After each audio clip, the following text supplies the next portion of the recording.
नमस्कार जंटी में स्वागत आपका। मैं हूं योगेंद्र, आप देख रहे हैं खास खबर। खास खबर में हम बात करेंगे प्रधानमंत्री नरेंद्र मोदी के चीन दौरे की।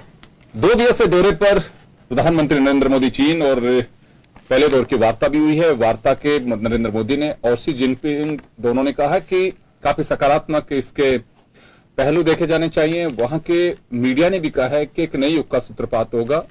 साथ ही यह भी कहा गया है कि 40% आबादी जो है भारत और चीन की मिला के पूरी दुनिया की, उसके काम करने के लिए, एक ग्लोबल इमेज डेवलप करने के लिए, विकास के लिए एक बड़ा अवसर है।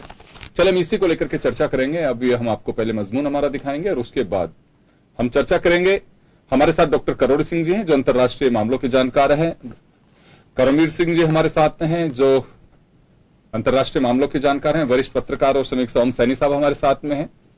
ये हम चर्चा करेंगे नरेंद्र मोदी के इस दौरे को लेकर के बिना किसी राजनीतिक चर्चा के, क्योंकि हमारे साथ आज पैनल में कोई भी राजनीतिक व्यक्ति नहीं है और खुलकर के चर्चा होगी कि इस दौरे के क्या मायने हो सकते हैं, क्या वास्तव में जो अब तक एक अविश्वास से पैदा हो रहा था वो दूर होगा, सीमाओं का क्या होगा, तमाम वो पहलू हैं जिनको छूने की कोशिश करेंगे। पहले आप हमारा मजमून देखिए, उसके बाद हम लौटेंगे हमारे पैनलिस्ट के पास। प्रधानमंत्री नरेंद्र मोदी अपने 2 दिन के दौरे पर चीन पहुंच चुके हैं। वे चीन के वुहान शहर पहुंचे जहां उनका गर्मजोशी के साथ स्वागत किया गया।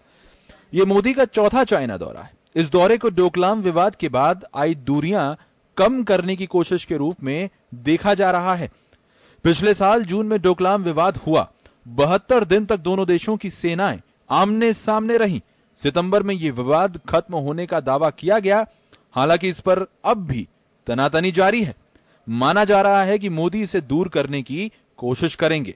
इस बार के दौरे में भारत और चीन दोनों की पहल दिखाई दे रही है। जानकारों का मानना है कि अमेरिका से मजबूत होते रिश्ते और मोदी के दोबारा से प्रधानमंत्री बनने की संभावनाओं से चीन नर्म पड़ा है।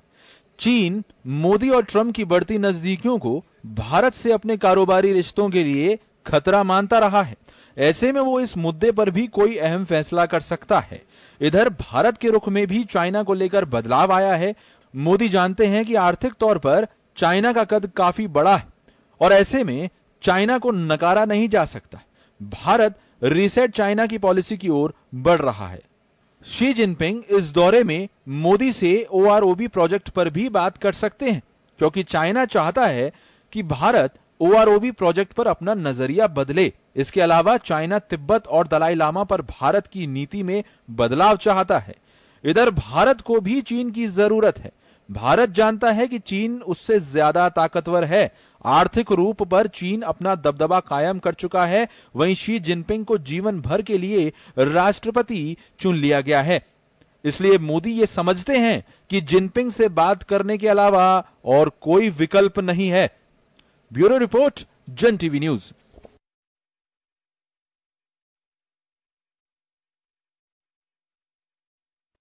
तो चले, आपने मजमून देखा हमारा, और यह अनौपचारिक यात्रा कह सकते हैं। और नरेंद्र मोदी की 4 साल में ये चौथी यात्रा है, लेकिन 11वीं मुलाकात शी जिनपिंग के साथ में हुई है। हम चर्चा करेंगे। डॉक्टर साहब, आपके पास आना चाहूंगा। करोड़ी सिंह जी, पहले तो इस यात्रा को आप किस दृष्टि से देखते हैं? देखिए योगेंद्र जी, ये यात्रा है दोनों देशों के बीच में एक समझ विकसित करने के लिए, और इसीलिए इसका नाम अनौपचारिक शिखर सम्मेलन दिया गया है। लेकिन इसकी आवश्यकता क्यों हुई, यह महत्वपूर्ण है, क्योंकि चीन और भारत के बीच में दुश्मनी हो यह आवश्यक नहीं है। अंतर्राष्ट्रीय संबंधों में हम ये कहते हैं दुश्मनी तब होती है जब एक राष्ट्र दूसरे राष्ट्र को अंतर्राष्ट्रीय स्तर पे रिप्लेस करे, उसकी जगह ले ले।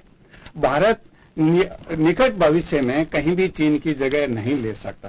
तो ऐसी स्थिति क्यों आई? क्योंकि दुश्मनी होना जरूरी नहीं है। कुछ मुद्दों को लेकर चीन बहुत संवेदनशील है, कुछ मुद्दों को लेकर भारत बहुत संवेदनशील है। तिब्बत को लेकर चीन बहुत संवेदनशील है, वन चाइना पॉलिसी को लेकर बहुत संवेदनशील है, साउथ चाइना सी को लेकर बहुत संवेदनशील है, और बॉर्डर को लेकर दोनों देश संवेदनशील हैं। भारत कश्मीर को लेकर, पाकिस्तान को लेकर, आतंकवाद को लेकर बहुत संवेदनशील है। ऐसी स्थिति में जब 2012 में वेन जियाबाऊ भारत आए तो उन्होंने कहा कि it's the partnership of the century between the India and China, दोनों देशों के बीच में इस सदी की सबसे बड़ी पार्टनरशिप है। तो फिर ऐसा क्या हुआ कि भारत और चीन को डोकलहाम जैसे स्तर तक पहुंचना पड़ा? तो इसका कारण मेरे ख्याल से ऐसा है कि जब हमारे यहाँ 2014 में सत्ता परिवर्तन हुआ और हमारे प्रधानमंत्री ने शपथ ग्रहण की, तो जो तिब्बत का प्राइम मिनिस्टर इन एग्जाइल था उसको वहां बुलाया। उसके बाद पेनांग गोंग जो लेक है लद्दाख में, वहां तिब्बत का झंडा फहराया और अरुणाचल में उन्होंने अमेरिकन एम्बेसडर और दलाई लामा का विजिट किया। तो उसको चीन ने बड़े संवेदनशील तरीके से लिया और ऐसा लगा कि भारत चीन के साथ थोड़ा बहुत अच्छा संबंध नहीं रखना चाहता है। फिर साउथ चाइना सी को लेके भी भारत ने कुछ स्टेटमेंट दिए और उससे आगे बढ़े जब चीन ने एक अंतर्राष्ट्रीय सम्मेलन किया वन बेल्ट वन रोड का, उसका भारत ने बॉयकॉट किया। और उस बॉयकॉट से चीन को ऐसा लगा कि भारत चीन के साथ ज्यादा सहयोग नहीं करना चाहता है, तो चीन ने डोकलहाम जैसी घटना की, एक ट्राई जंक्शन पॉइंट पे विवाद खड़ा कर दिया चीन ने। भारत ने ऐसा महसूस किया कि अब स्थिति बहुत ज्यादा बिगड़ती जा रही है, तो फिर भारत ने उस डोकलहाम से भारत और चीन में कुछ एक समझ विकसित हुई। और क्योंकि जल्दी ही एक सम्मेलन होने वाला था, ब्रिक्स सम्मेलन, उसको भारत बायकॉट नहीं करना चाहता था, भारत के हित में भी नहीं था। तो एक ऐसा वातावरण बनाया गया कि उसमें भारत सहभागी बने, बीजिंग जाए और बातचीत हो। तो भारत ने वहां गए और कुछ एक समझ विकसित हुई। लेकिन चीन ने भारत पे उतना विश्वास नहीं किया। वो उसका कारण है क्योंकि भारत की जो नीति रही है नई सरकार आने के बाद में, प्रारंभ में एक सिंबोलिज्म पर आधारित रही। झंडा फहराने से या तिब्बत के प्रधानमंत्री को बुलाने से या अरुणाचल की विजिट करने से कोई आधारभूत परिवर्तन नहीं होने वाला था। लेकिन उस सिंबोलिज्म से चीन में भारत के प्रति एक अविश्वास का वातावरण बना और उस वातावरण को बढ़ाने में हमारा जो कॉर्पोरेट मीडिया है और हॉकी थिंक टैंक है उसको एग्रीवेट किया। उसी तरह चीन में भी जो ऑफिशियल मीडिया है चीन का, उसने एग्रीवेट किया। तो यह डॉक्टर साहब एक सवाल है मेरा, आप जो बात बता रहे हैं कि एक अविश्वास पैदा हो रहा था दोनों देशों के बीच में, कुछ इश्यूज थे। ये अनौपचारिक शिखर सम्मेलन दोनों के बीच सीधे एक मीटिंग भी है और वहां कोई तीसरा मुल्क भी नहीं होगा, तो ये मान सकते हैं कि इससे कुछ अविश्वास जो पैदा हुआ है उसे पाटने की कोशिश की जाएगी, दूर करने का प्रयास किया जाएगा। देखिए योगेंद्र जी, इसमें केवल दो नेता ही नहीं मिल रहे हैं, डेलीगेशन लेवल पे भी बातचीत हो रही है, एक समझ विकसित होगी। और जून में जो संघाई कोऑपरेशन ग्रुप की मीटिंग होने वाली है उसमें हो सकता है कुछ महत्वपूर्ण स्थिति बने, क्योंकि भारत ने जब चीन और भारत के बीच में कुछ अविश्वास का वातावरण बन रहा था तो भारत अमेरिका के नजदीक जा रहा था। अमेरिका से भारत को डिसअपॉइंटमेंट मिला, अमेरिका प्रोटेक्शनिस्ट होता गया। अब भारत और चीन हो सकता है एक कॉमन स्टैंड लें, जो प्रोटेक्शनिज्म की हवा चल रही है अंतर्राष्ट्रीय स्तर पे, तो ऐसी स्थिति बन सकती है, समझ विकसित होगी। लेकिन इस समझ के विकसित होने के साथ साथ दो जो द्विपक्षीय मुद्दे हैं, एक सीमा विवाद का, एक व्यापार का, उसमें भी कुछ नेगोशिएशन जून में जो एससीओ होना है, जून में एससीओ की जो बैठक मीटिंग होगी उससे ठीक पहले ये मीटिंग होना, तो ये पॉजिटिव संकेत कहे जा सकते हैं दोनों मुल्कों के बीच। ये निश्चित रूप से एक सकारात्मक कदम है और इसमें मुझे लगता है कि आतंकवाद को लेके, जिसमें भारत बहुत सेंसिटिव है, पाक स्पॉन्सर्ड आतंकवाद है, उसमें भारत के साथ आ सकता है। क्योंकि चीन की स्वयं की अपनी समस्या, वन बेल्ट रोड में जो सीपेक है, कॉरिडोर है, वहां चीन को अपना इन्वेस्टमेंट प्रोटेक्ट करना है। और अगर पाकिस्तान में आतंकवाद बढ़ता है, एक्सट्रीमिस्ट फोर्सेस, चाइना को ज्यादा हो सकता है, भारत से भी ज्यादा हो सकता है। मैं चलिए आपके पास लौटूंगा, करमवीर जी के पास में जाना चाहूंगा। करमवीर जी, पहले तो मैं ये जानना चाहूंगा कि क्या इसे एक सकारात्मक रुख के साथ देखा जा सकता है नरेंद्र मोदी के इस दौरे को चाइना के साथ में? जी बिल्कुल, दो देशों के बीच में समिट लेवल का जो नेगोशिएशन होता है उससे कई सारी संभावनाएं होती है, कई सारी उम्मीदें हो जाती है। और जैसे कि कहा गया, डोकलाम जो स्टैंड ऑफ था, उसके बाद भारत और चीन के बीच में जो अविश्वास आ गया था उसको कम करने के लिए, और कहा जा रहा है कि समिट मीटिंग के जरिए दोनों देशों के जो बायलैटरल रिलेशंस का जो फ्यूचर लाइन है उसको डिसाइड किया जाएगा। न केवल बायलैटरल रिलेशंस को लेकर के बल्कि ग्लोबल इश्यूज है वो भी डिस्कस किए जाएंगे। और ये जो विश्लेषक तो ये भी मान है कि India is just responding to the period of uncertainty in world politics. Trump के आने के बाद जो सब कुछ अनप्रेडिक्टेबल हो गया है, अनसर्टनिटी हो गया है, ट्रांस पैसिफिक पार्टनरशिप को लेकर के उन्होंने विड्रॉ कर लिया, जापान और साउथ कोरिया को लेकर के जिस तरह से स्टेटमेंट दिए, नॉर्थ कोरिया को लेकर के अभी कहा कि मिसाइल से उड़ा देंगे, बम से उड़ा देंगे, और अब कह रहे हैं उनके साथ में समिट मीटिंग करने जा रहे हैं किम जोंग उनके साथ में। सीरिया में इसी तरह का किया, कभी रशिया के एक आमने सामने है दोनों देश ही। ऐसे में क्योंकि भारत और चीन दोनों पड़ोसी हैं, दोनों ही उभरती हुई बड़ी शक्तियां हैं, हालांकि दोनों के बीच में कोई कंपैरिजन उस तरह का नहीं है, और बार बार चीन आईना भी दिखाता रहता है भारत को कि आपका जो मिलिट्री बजट है, मिलिट्री हमारे 3-4 गुना कम है, आपकी इकोनॉमी से हमारा 5 गुना ज्यादा बड़ी इकोनॉमी है, दोनों में कोई कंपैरिजन है वो नहीं है। लेकिन भारत ने भी कुछ इस तरह के कदम उठाए हैं, क्योंकि इंडो पैसिफिक रीजन में जो क्योंकि अब एशिया पैसिफिक और इंडो पैसिफिक कहने लगे, हालांकि चाइना की ऑब्जेक्शन भी है। सो इंडो पैसिफिक रीजन में जिस तरह से जियो पॉलिटिकल इक्वेशन चेंज हो रहे हैं, ऐसे में भारत के लिए भी जरूरी है कि अपनी फॉरेन पॉलिसी को, अपने नेशनल इंटरेस्ट को प्रोटेक्ट करने के लिए कैसे हम लोग रिलेशन हम मेंटेन करें। क्योंकि डोकलाम के मुद्दे के बाद दोनों देशों के नेताओं ने सोचा कि इसको सुधारा जाए, और जो चाइनीज फॉरेन मिनिस्टर उन्होंने पिछले साल दिसंबर में विजिट भी किया। ये पहले कोई चाइनीज नेता की विजिट था डोकलाम इशू के बाद। उसके बाद डोवाल ने विजिट किया, और फॉरेन सेक्रेटरी हमारे जो है गोखले उन्होंने भी विजिट किया। अभी निर्मला सीतारमन जो एससीओ डिफेंस मिनिस्टर की मीटिंग में पार्टिसिपेट करने गई, और सुषमा स्वराज फॉरेन मिनिस्टर है वो भी पार्टिसिपेट करने गई। तो एक पूरा बैकग्राउंड पहले से बन रहा था, ये नहीं कि अचानक ये मीटिंग नहीं हुआ। हालांकि इस मीटिंग का जो इनिशिएटिव है भारत सरकार के द्वारा शुरू किया गया था। जब मार्च में जो 13वीं पीपल्स कांग्रेस हुई चाइना के, उसके बाद मोदी जी ने ये फोन करके कहा, और इस तरह की उन्होंने बातचीत का, क्योंकि चाइनीज मीडिया में खबर आ रही है कि इन्होंने इनिशिएटिव। चलिए, जून की जो एससीओ होगी उससे ठीक पहले है मीटिंग, आप एक सकारात्मक रुख के साथ में देख रहे हैं। दूसरी बात और मैं कहना चाहूंगा कि जैसे आपने जिक्र भी किया, कोरिया का भी जिक्र किया, दूसरे मुल्कों का भी जिक्र किया, एक एटमॉस्फेयर जो ग्लोबल स्तर पे बन रहा है।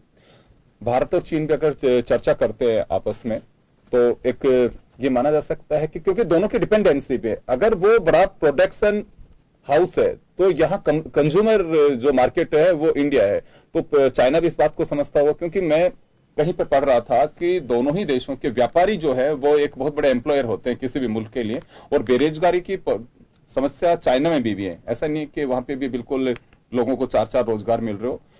दूसरा, वहां का प्रोडक्शन, हमारे यहाँ उसकी खपत है। तो आपको लगता है कि डिपेंड दोनों है, दोनों तरफ से भी प्रेशर भी है कि आप इस मुद्दे को निपटा करके एक दूसरे के लिए रास्ते खोलिए? जी बिल्कुल, दोनों एक दूसरे पे डिपेंड है। हालांकि चीन इस चीज को मानता नहीं है। अराउंड $80 बिलियन का ट्रेड है दोनों के। लेकिन वहां के व्यापारी, मैंने एक वहां व्यापारियों का जो ऑर्गेनाइजेशन है उसकी रिपोर्ट मैंने देखी है, उसमें कहा जाता है कि भारत के साथ चाइना को अच्छे संबंध बना के रखने होंगे। जी बिल्कुल, चीन भी के लोग भी चाहते हैं, भारत भी चाहता है, क्योंकि ट्रेड की बात जहां तक की जाए, $80 बिलियन का ट्रेड, 80 बिलियन में $60 बिलियन तो चीन हमें एक्सपोर्ट करता है। यानी कि जो ह्यूज ट्रेड डेफिसिट है भारत के फेवर में नहीं है। ये भारत चाहता है कि इस व्यापार घाटे को कम किया जाना चाहिए, लेकिन चीन ये दिखाना चाहता है कि अगर आप हमसे दुश्मनी लेना चाहेंगे तो नुकसान आपको होगा, हमें कम नुकसान होगा, क्योंकि इतना बड़ा हमारे लिए ट्रेड नहीं है। भारत और चीन के बीच में $80 बिलियन का ट्रेड, छोटा सा है मलेशिया, 3 करोड़ की जनसंख्या वाला देश, उसके साथ चाइना का ट्रेड मोर देन $100 बिलियन है। यूएस के साथ उसका जो ट्रेड है वो मोर देन $500 बिलियन है। तो इतने उनके जो ट्रेड रिलेशंस है, पूरी दुनिया के लगभग अधिकांश देशों का चाइना जो है वो लार्जेस्ट ट्रेडिंग पार्टनर है। लेकिन फिर भी इसमें कोई शक नहीं कि भारत एक बड़ा कंज्यूमर मार्केट है और उभरती हुई अर्थव्यवस्था है, न केवल साउथ एशियन रीजन में बल्कि अफ्रीका में, सेंट्रल एशिया में, दूसरे क्षेत्रों में भी चीन को हम जो है टक्कर देने की स्थिति में धीरे धीरे आ रहे हैं। लेकिन इसके अलावा जियोपॉलिटिकल इश्यूज भी है। अभी माले में जिस तरह का मालदीव में क्राइसिस हो गया था, ऐसे में इंडिया ने कहा कि ये इमरजेंसी जो है गलत है लगाना और आपको सुप्रीम कोर्ट के ऑर्डर का फॉलो करना चाहिए। चीन ने कहा कि नहीं, भारत को मालदीव के आंतरिक मामले में कोई हस्तक्षेप नहीं करना चाहिए, और एक सिग्नल उन्होंने दिया कि हम अपना युद्ध पोत है वो इंडियन ओशन में भेज रहे हैं अगर भारत इस तरह के कोई मिलिट्री एक्शन है वो लेता है तो।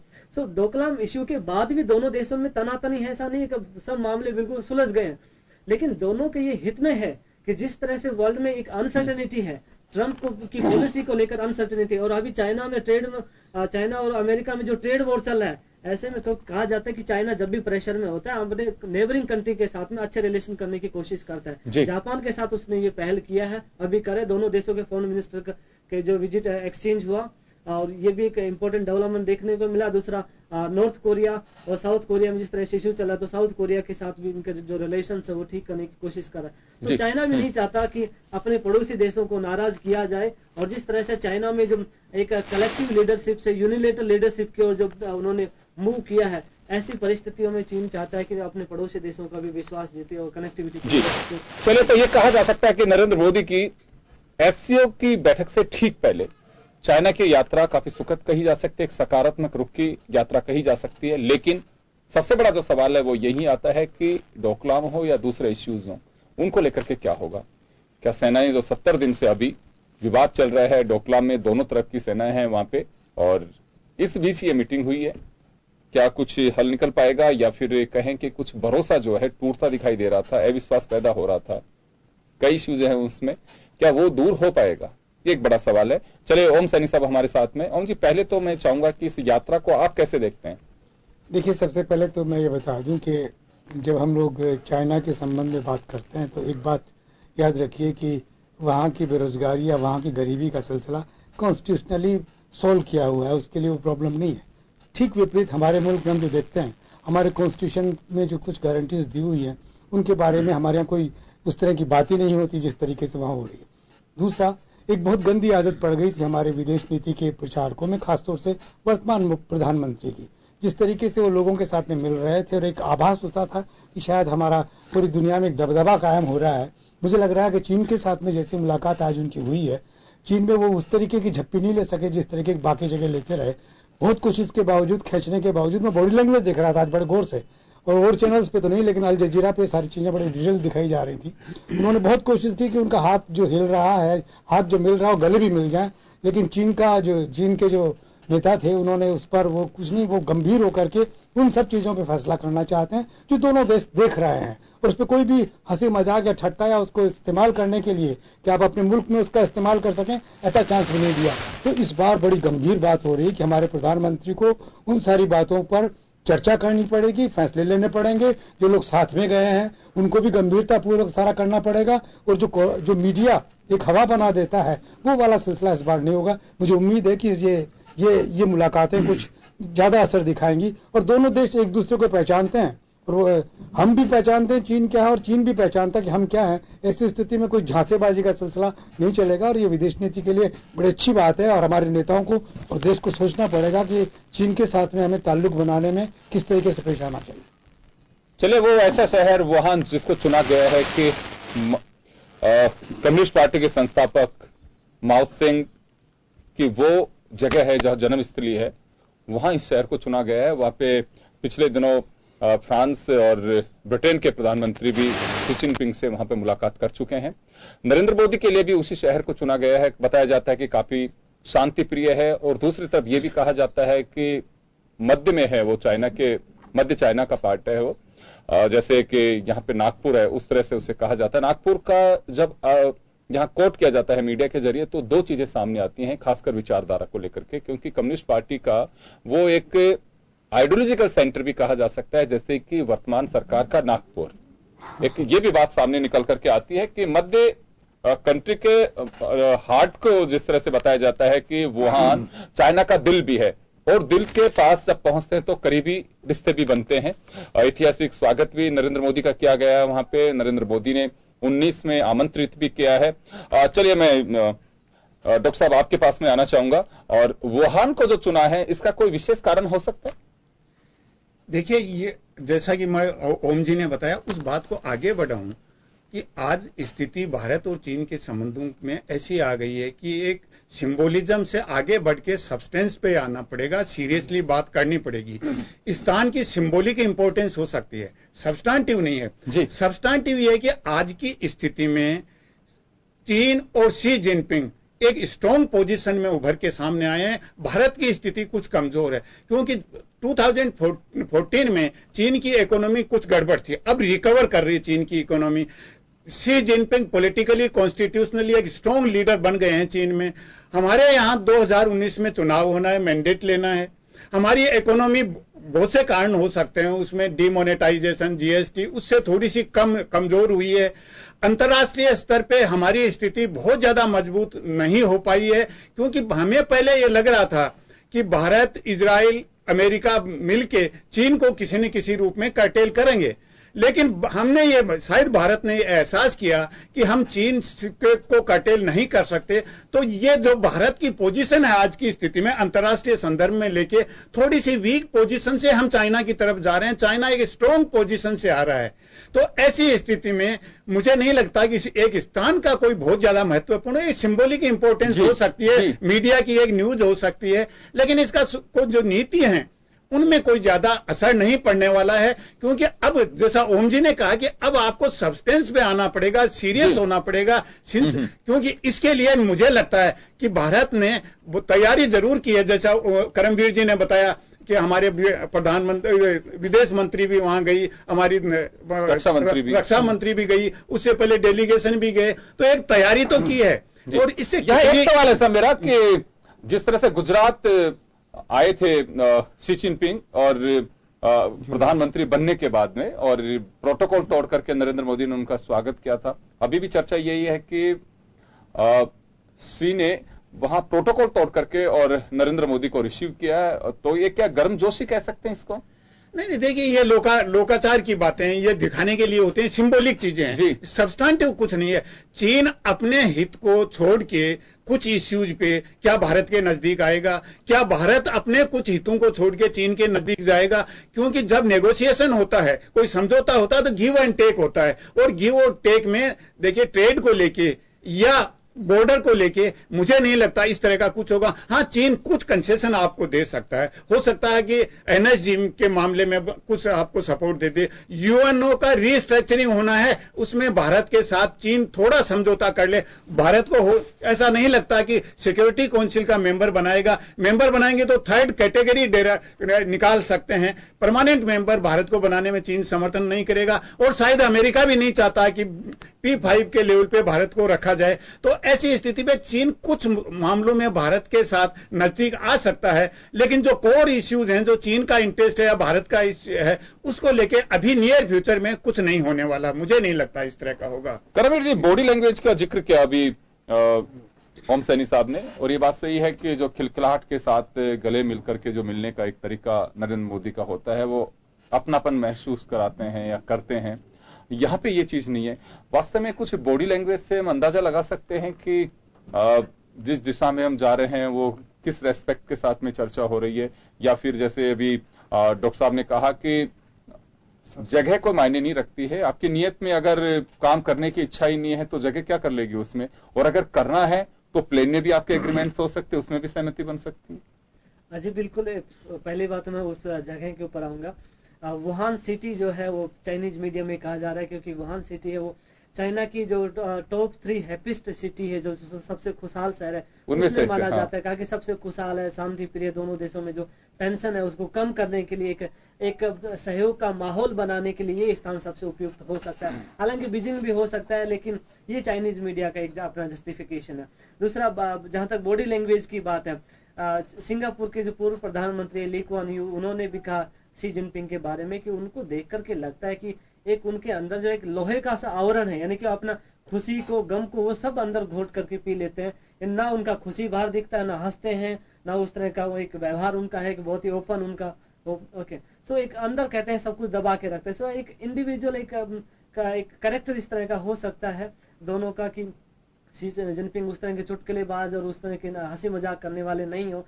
और क्योंकि भारतीय प्रधानमंत्री जहां भी जाते हैं गले मिलना ये तो मुझे लगता है बुरी चीज नहीं है, क्योंकि एक माहौल अच्छा करने का, सौहार्दपूर्ण करने का तरीका होता है। लेकिन इंडियन मीडिया जिस तरह से प्रोजेक्ट करता है उस चीज को, देखिए भारतीय प्रधानमंत्री का स्वागत करने के लिए वो वहां तक चले आए, भारतीय प्रधानमंत्री का ग्लोबल लीडर के रूप में कद ऊंचा बढ़ रहा है, ये बढ़ रहा है।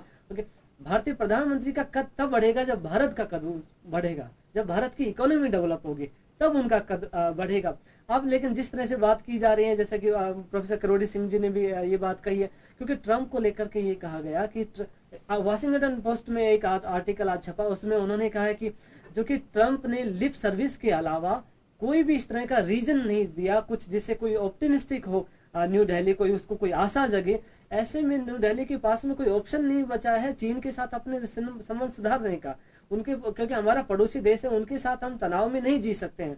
और जिस तरह से चीन अपना प्रभाव साउथ एशिया में बढ़ा रहा है, जैसे नेपाल के साथ कनेक्टिविटी प्रोजेक्ट्स को लेकर के, श्रीलंका को लेकर के, इंडियन ओशियन में अपना प्रभाव बढ़ाने जा रहा है, ऐसे में भारत नहीं चाहता कि दोनों देशों के बीच में किसी भी तरह का टकराव हो, क्योंकि टकराव की स्थिति में ना अमेरिका ना कोई भी पश्चिमी देश है उसके बचाव में आने वाला नहीं है।